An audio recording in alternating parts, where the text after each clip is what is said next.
Frente a su primera etapa marcada por un fuerte objetivismo, Ortega desarrolla una nueva interpretación de la realidad conocida como perspectivismo.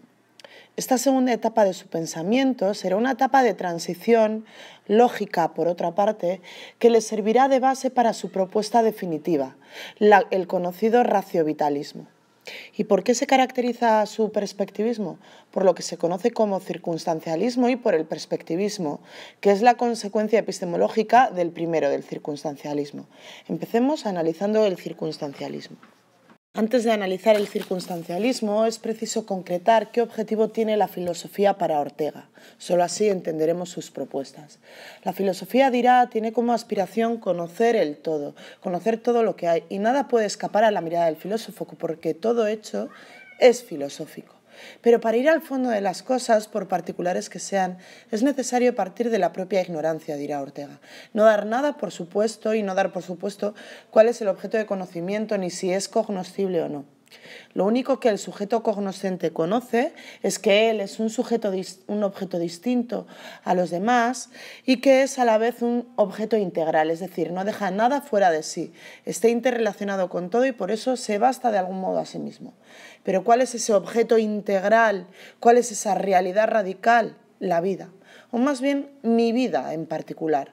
Es decir, el sujeto cognoscente, su vida es la tarea de la filosofía.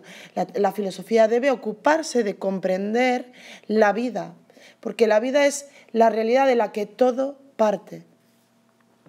Bien, ¿y qué es la vida? Porque aquí radica la base del circunstancialismo. La vida es la interacción entre el yo y las circunstancias. Yo soy yo y mi circunstancia, dirá Ortega, y si no la salvo a ella, no me salvo a mí. Mi vida consiste en que me encuentro forzado a existir en una circunstancia determinada. No hay vida en abstracto. ¿Y cuáles son estas circunstancias? ¿Cuál es el mundo que nos ha tocado vivir y que nosotros no decidimos y sin embargo es en el que somos, en el que estamos? Son nuestras creencias heredadas, son nuestras vivencias, es el momento histórico en el que estamos, pero también es la historia pasada, nuestra cultura, es nuestra familia.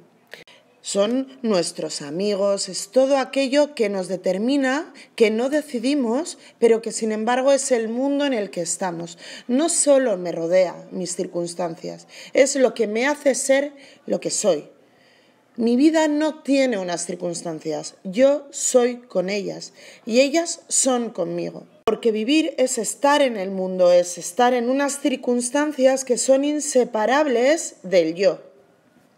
Bien, la filosofía, dirá Ortega, deberá enfrentarse a la circunstancia racionalizándola, interpretándola. La tarea del filósofo es racionalizar e interpretar sus circunstancias para comprender la vida. Y estas circunstancias constituyen, además, y lo veremos, la perspectiva desde la que el sujeto conoce la realidad, conoce el mundo y construye su verdad.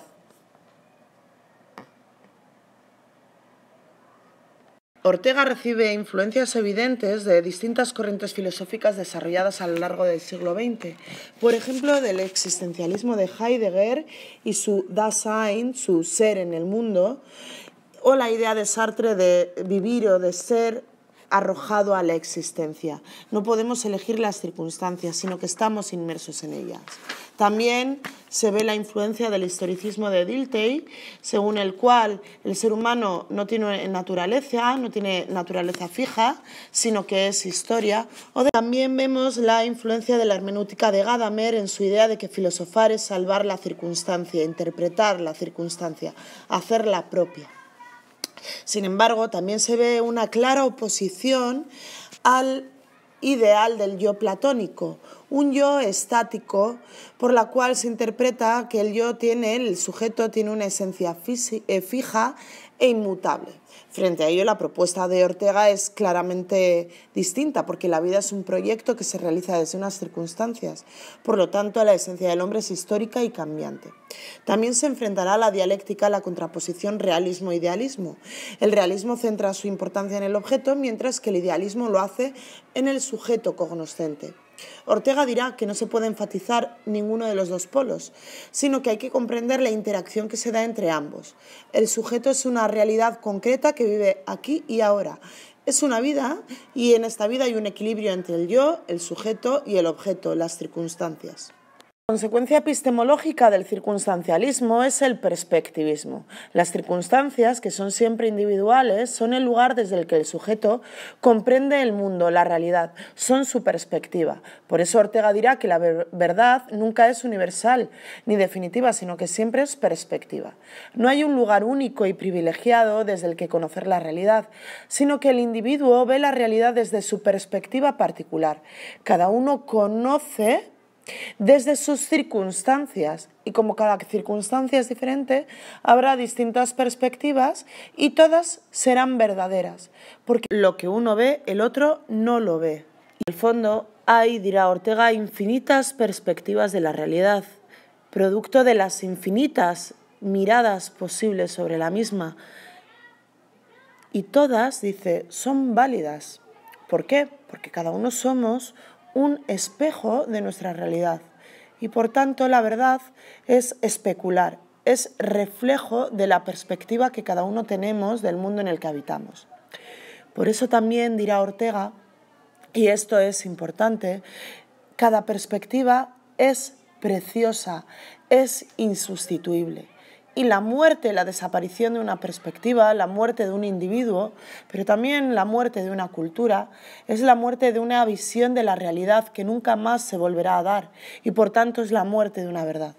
En el fondo, Ortega aquí está construyendo una cierta base de legitimación epistemológica a la tolerancia entre culturas, a la tolerancia entre individuos.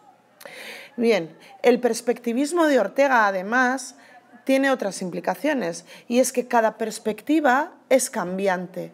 La perspectiva de cada uno de nosotros tiene una dimensión cultural e histórica y, por tanto, va a cambiar en función de los cambios culturales, históricos y, en general, de las circunstancias que cada uno de nosotros tenemos. Esto también significa que la verdad es cambiante. No hay verdades fijas ni definitivas, sino que son cambiantes e históricas. Estas ideas le van a llevar a aceptar del escepticismo la idea de que no se puede alcanzar una verdad absoluta, pero dirá frente al escepticismo que sí se pueden alcanzar verdades, porque la verdad es la suma de perspectivas. Frente al dogmatismo y al racionalismo también dirá que la verdad se hace desde lo particular, desde la vida, y aceptando esta cualidad histórica y cambiante de la verdad.